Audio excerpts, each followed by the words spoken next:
Hi, folks. I'm Angela Ramsey, and welcome to Angela's Crystal Corner. I'm here for Edgar Cayce's A.R.E. Center, and I've been asked to discuss with you crystals and the things that make me happy about them because I think they make everybody happy in some way or another. Um, we're talking about vibrational energy and healing and what crystals can do for you in a positive way. And if you were here last time, I don't want to bore you with repeat, but I will give you an outlook of what we said last time. Basically, I was trying to give you a broad view of crystal energy and how there is science versus spiritual energy, and try to meet in the middle somewhere with that. Um, it's one of the things that I think is a valid point that people say there's no evidence to support crystallized energy, but they do have a vibration that is measurable. And Edgar Cayce's readings had a lot of things about vibrational healing and crystal energy, actually. And I'm going to do some readings of his. And I thought each show we would do a a stone in particular, because I know you're going to want to see stones, right? And I don't want to fill up a whole show with just showing you stones, but I thought we'll do each show we'll do a special crystal. Tonight's crystal is amethyst, by the way, master healer, one of the oldest stones mentioned in the Bible in Greek times, etc. Beautiful color, of course, and it's mentioned in Edgar Cayce's readings as well. And also, I like to pull a card at the end to have you think about something before the next time. So, in this, the topic for today is how to pick a crystal for you. We were trying to kind of narrow that down a bit because if you're new to crystals, you just don't even know where to start. And if you're not new to them, you still want to know, why do I pick certain ones and what do I do? What can they do for me? So I thought I would start and also let you know that I'm a very open minded person that deals with crystals. I'm an empath. I do sessions with people to help them pick crystals. But there's so much jargon and information out there about crystals, and there's different information about the same crystal, and it could be argued day and night, and it probably is in certain venues. But I want us to all be open and respectful and understand that people have different viewpoints on them. And it doesn't matter to me whether if you don't want to do the spiritual part of them, that's okay. I don't know how much you'll get out of me if you don't, because I like that part of them and I want to express that. But I'm not judgmental. If you want to use them however you want to use them, it's fine. But let's just be open about it.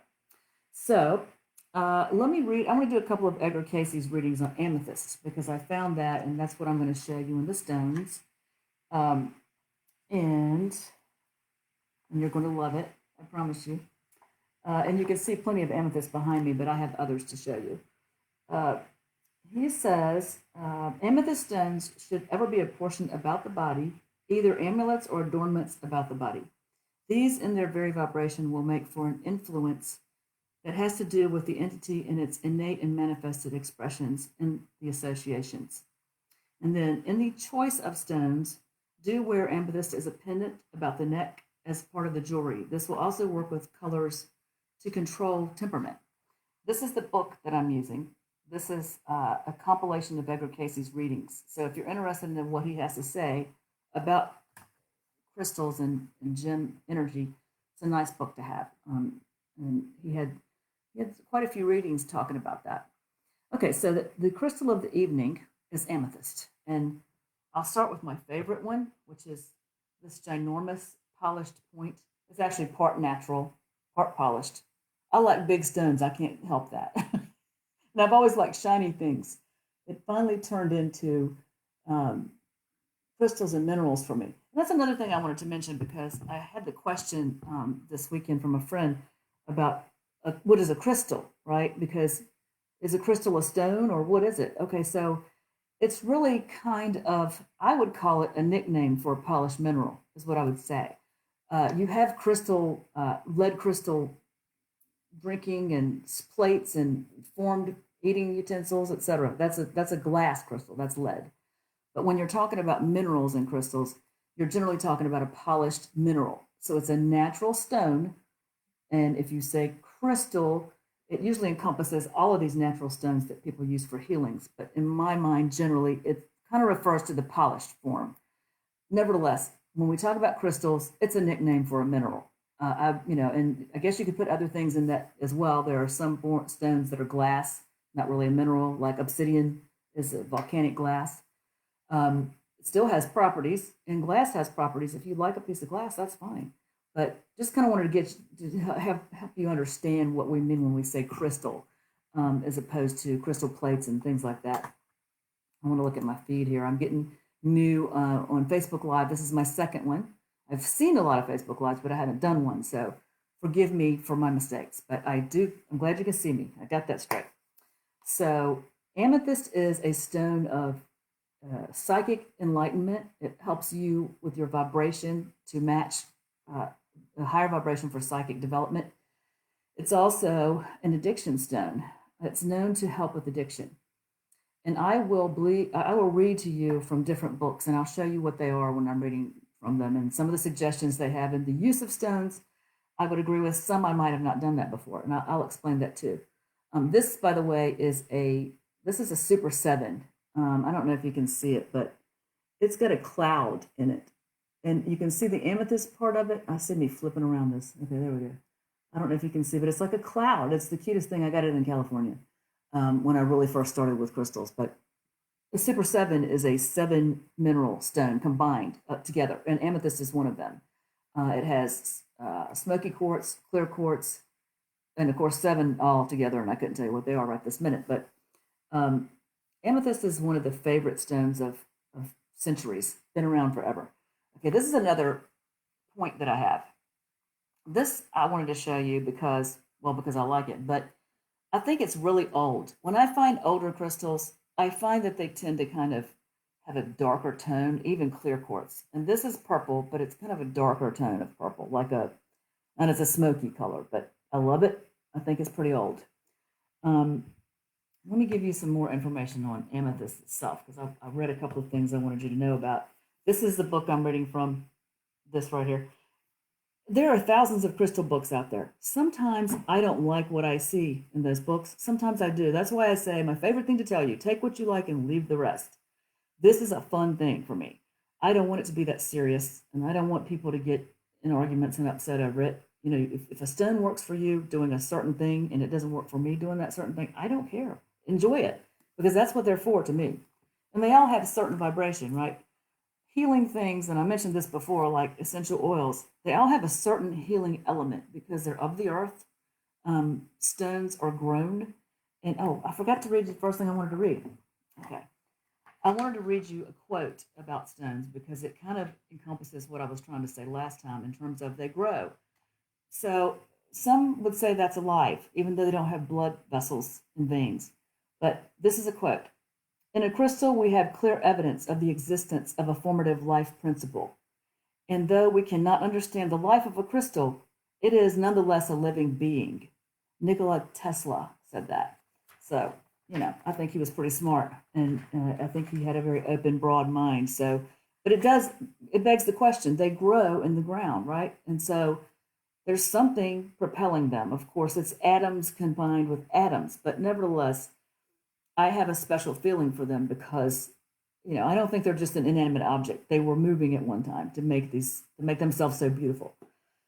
So let me get back to this book, which, again, I'm not really going to tell you that one book is better than the other because I find information in all of them that is helpful to me. But I wanted to read this from the Amethyst book. Amethyst enhances intuition and inner sight, supports sobriety, treats insomnia, promotes restful sleep, enhances psychic abilities, supports connection to the spiritual realm and higher self. And its name is a derivative of a Greek word, amethystus, meaning not drunk. So I guess that's where they're coming up with it's a good stone for addiction. And I've heard that many times. Now, this is a favorite book of mine. This is the Native American viewpoint on crystals and stones because they are around so many areas and they're used in so many different peoples. There's got to be something to it somewhere, but I like what this book says about it. And I will tell you, there's a suggestion here to put a small amethyst under the tongue if you're an addict, and it will help change your vibration to a non-addict. And that's possibly true. I don't want to encourage you to put something in your mouth when you don't know what it is, and I don't know what it is. So, I trust this guy. It's a Native American shaman that wrote this, and he took a lot of time to explain to us what Native Americans do with stones, etc. But it's a little far out there. But I'm not going to encourage you to do something that might poison you if it's something that's not amethyst. You know what I'm saying? But take what you like and leave the rest. He does suggest that. He also suggests one woman put amethyst in her husband's liquor bottles, and he finally stopped drinking after a time. So we don't know if that's true or not. But that's what he says. There's a story back there that says that. The amethyst is sometimes known as the flame of transmutation. In fact, the stone is a quartz with magnesium inclusions, which gives it a violet color. And he says the properties of the amethyst crystal, which this stone is of transformation. It's associated with Venus and the number 3. It is a number of people have told me that the amethyst in their car has saved their lives. I travel a lot and keep one in my car. I will tell you that I keep an amethyst and an aventurine. There's no D in that stone. Aventurine. I'll show you that one day. It's a lucky stone, a traveler stone. It's green.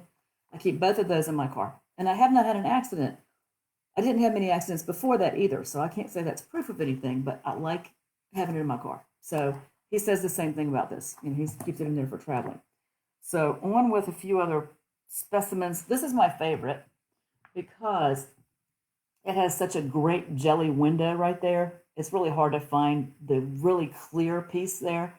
And so, of course, I love it because it looks like jelly. And here is another form of amethyst. They generally come in geodes, right?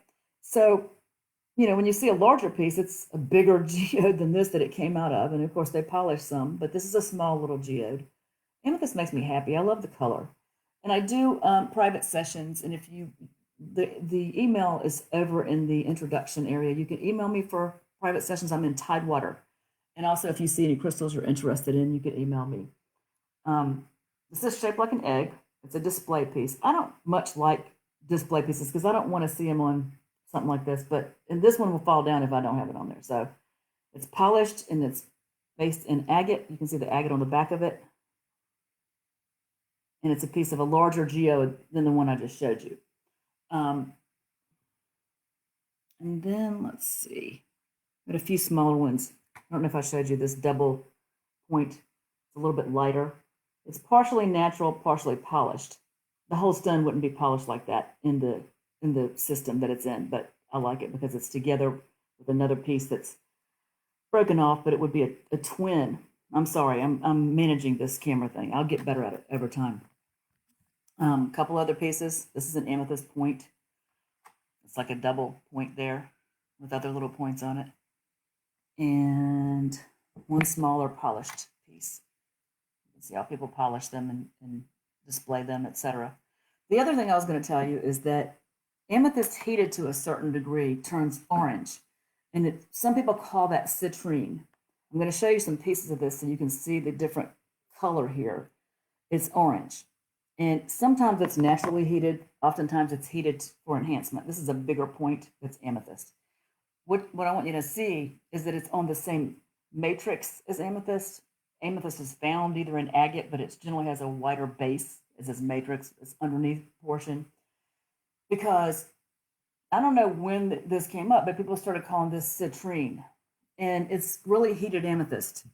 Natural citrine is found in the Congo. It's a different mineral altogether, and it's very light gold color. I will show you that another day.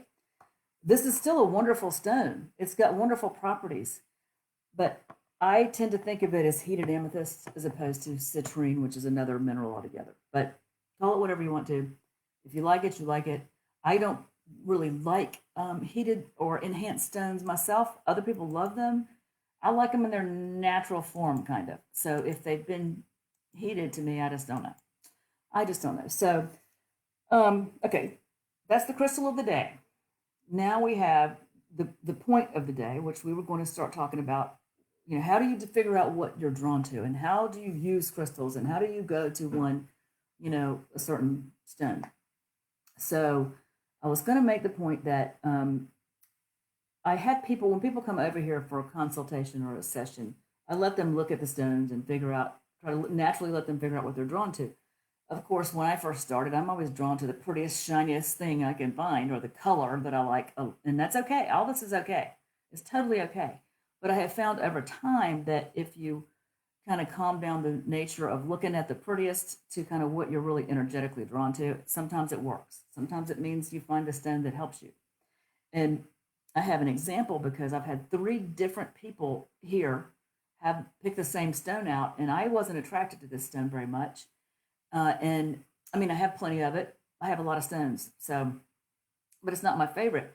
I consider it a worker stone. This is a carnelian, which is a type of agate that comes in many different colors, not different colors, it's orange to red, but you'll see a lot of different varieties of that. Like this one is called a twist. That's the name of this polish, not natural, but I have a lot of twists. But it has all the variety of color of a carnelian, which is an agate or chardonnay. This has got a lot of actual quartz in it, so you can see that quartz line right there. But I've had 3 different people, not related, not here at the same time. This is a carnelian. I call him my little monster because he looks like a monster for Halloween, kind of. He's got a little mouth right there. But anyhow, you can see that there's such a different variety of color in them. And I do like them. I'm sorry, just not my computer. But they wouldn't be one I would naturally run up to necessarily. I do like the red color. But I had these people pick these stones, and it does bring you clarity. It helps you work. It helps detail come to you, kind of.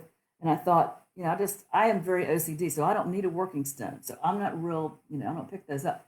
But after these people picked them up, one of them was going through a loss of a husband or potential husband. She was very sad. She was kind of hiding that. And then another one was she was addicted. She's still addicted, but I could just see there was an emotional pain there that the stone meant something to her because she grabbed it and wouldn't let it go. And of course, and I've got a few more I was going to show you, a few more carnelians. But the last one was a friend of mine that was here.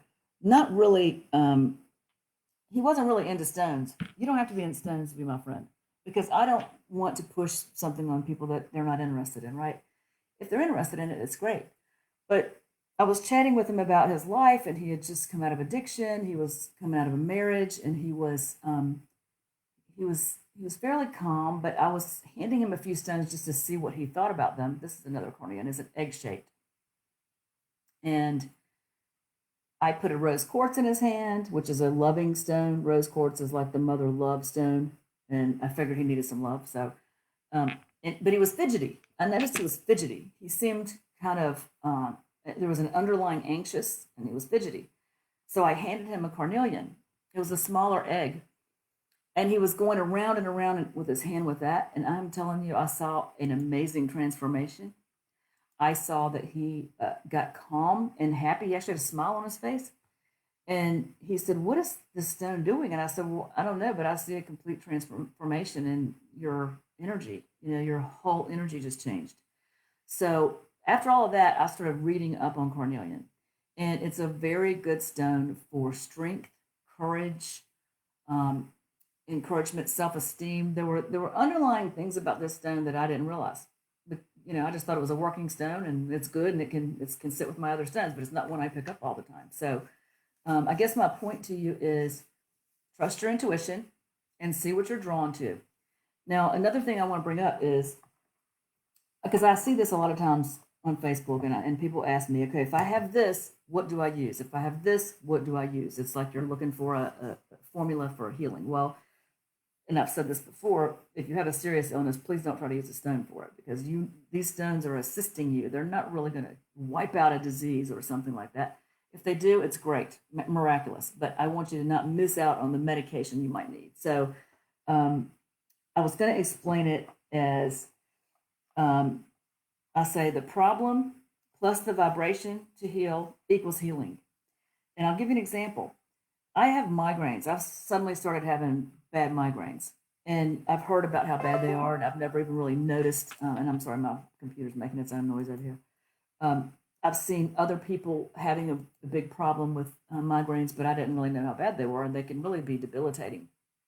So I would start with the symptoms, or what is it that I'm feeling that's bothering me. Of course, there's pain, and I don't really know of a stone that's going to exactly take your pain away. So then then I'm keeping looking. I'm still looking. This is how I deal with people when I'm in a session too. What are you feeling? What's going on? I get kind of anxious because I'm in such pain. So there's anxiety, there's tension, there's like, how can I make this go away? So then I'm looking at the stone for calming or, easing tension. And I mentioned in another, the previous show about lepidolite. Lepidolite has lithium in it. It's one of my favorite stones because it does calm you down. It does feel like loving and calming. It's good for grief, that kind of thing. So that's how I would approach a problem. If you were feeling angry, I'd probably look for a tension easer in that too, or a loving stone, maybe rose quartz, something like that. But so there are many different ways to figure out what stone is for you. For me, initially, I was drawn to protection stones. So I got a lot of stones of protection. Um, and from growing up as a kid, we always watched haunted house stories and things like that. So I always wanted to make sure that my energy and home and everything else was protected. So that's where I started with those. And then I started getting jewelry and I started looking at the jewelry and trying to figure out, well, what is that? What does that mean? And so that's kind of how I started. And I always tell people, please, pick a stone that you like and you're drawn to and study up on it. Look it up and figure out the things that resonate with you. Again, one book will say one thing, another one will say another one, and you're like, it doesn't make sense. Well, pick out the things that do make sense for you and take that and that should help you. Um, Let me look and see if I can answer a few questions because I want to answer some questions here. And I'm so glad to have you here. I appreciate it a lot, and that I feel honored that you are listening and want to know the things that I know. Let's see. That's right. Sandy Van Dusen is saying that she says that people get so hung up on this crystal is for that or that. Use the crystal that works for you instead of insisting on it. Or that's what I'm trying to say exactly. I'm very open because some of the stuff I hear out there just blows my mind, and I love them. They've raised my vibration so that I almost stay in a higher vibration most of the time, and it helps me help other people. Because if you come here, I'm in Tidewater, by the way. If you come to visit, you're going to leave probably feeling better. Most people do. Let's see.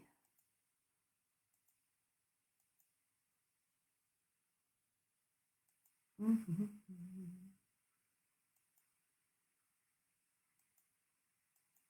You are so sweet. You're putting very sweet things on here. I appreciate that. Super healing of any kind. Yes, carnelian. Sandy says love carnelian. Super helpful for me when I need healing of any kind. I'm starting to think it's a master stone because of these three people.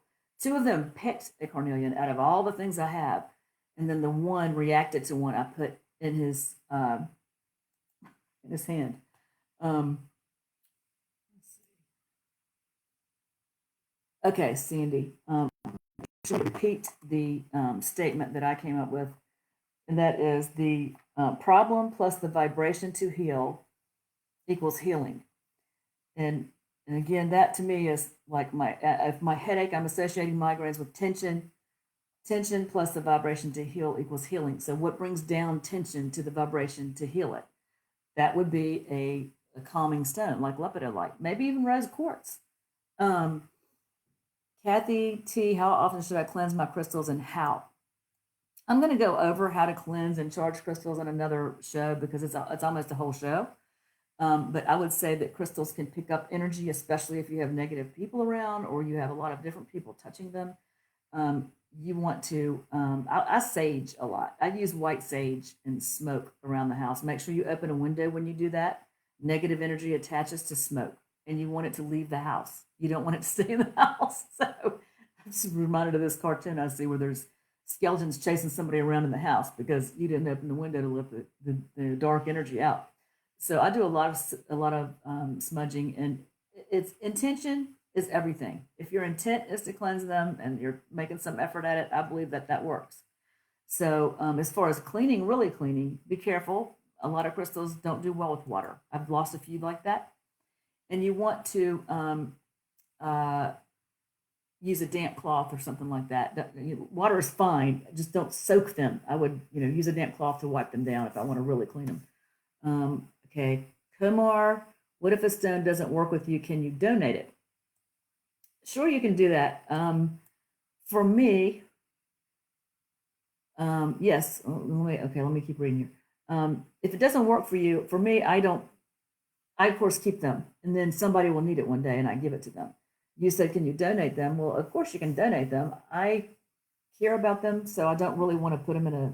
I wouldn't take them to Goodwill because I would rather somebody that really loves them would have them. Right? I care about them a little bit more probably than some people do, but um, I don't get rid of stones. I really don't. Uh, you aim the camera at the stones. Well, it's fixed right up there. You tell me what you want to see, and I'll show it to you. Um, it's fixed on top of my computer right now. I know you want to see the amethyst because that's the prettiest thing. I just can't believe I love amethyst. It just resonates so strongly with me. This is again a polished agate piece that a lot of amethyst is embedded in amethyst. I mean in agate. So when they polish the agate, it's nice to see that blue band of agate around there. Sometimes it's a different color. You can contact me on my email to discuss any crystals you might be interested in or any kind of session you would like to do. This is my big mama. I would never get rid of this one, but I've been talked into getting rid of my personal collection. This is one that I would never get rid of. Too much. I know I'm crazy. I can't help it. I've got some amethyst behind me too, if you can see it. There's a couple of amethyst plates up there and points, along with labradorite, which is another favorite of mine. But yes, I'm happy to consult with you. Just give me an email and I'll let you know anything you need to know. Let's see. Looking through my questions. Does topaz bring good energy of attraction to positive forces? I don't know about that, Laura. That's Laura Peter. I don't do a lot of work with topaz, but I can definitely look it up, and I can put an answer on there after I do that.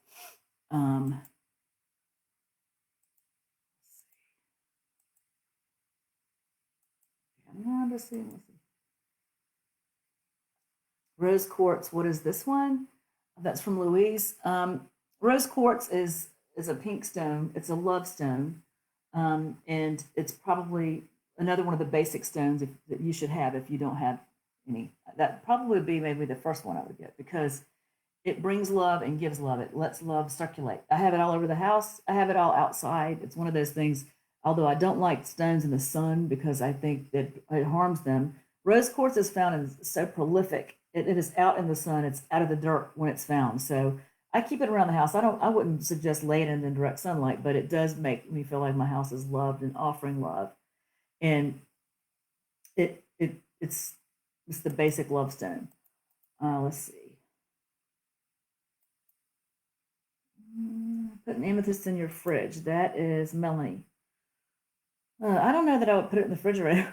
I mean, I try not to do over of anything with stones in terms of temperatures because heat can damage quartz crystals. Quartz is any crystal you can see through mostly.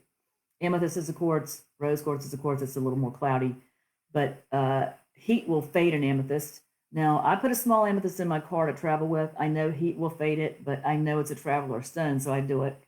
And I also put that aventurine in there because it's another one. I'm trying to see. Let's see any other questions. Okay, we're going to do, with 627, I want to do a crystal draw, a card to have us think of something for next time. And we'll do a stone next time. Every time we come, we're going to do a stone of the day. I'm going to do some Edgar Cayce readings and hopefully some personal stories I can tell you. And we'll also pull a card at the end, so we'll have a little bit more to think about. And you can also email me if you want me to do a particular subject, but I think next subject will be clearing and cleansing quartz, or not quartz, but crystals in your house, etc. Okay, so what did I pull? Oh, I pulled selenite. This is the card. Let's see. I don't know if you can see it. Shoot. Okay, there we go. My little lights are bothering there. There we go. Selenite. Selenite was asked about last show a whole lot. And it is a master cleaner. It cleanses other stones. This little book that goes with these crystals, it kind of gives you some good thoughts, not necessarily reading exactly the crystal attributes. But selenite, you can put another stone on and cleanse it. It also cleanses the energy in the room. To me, it's a calm stone. I would have that just about anywhere. There's some stones I would not have in my bedroom. Now, and I was going to say the attributes of amethyst are that it helps you sleep.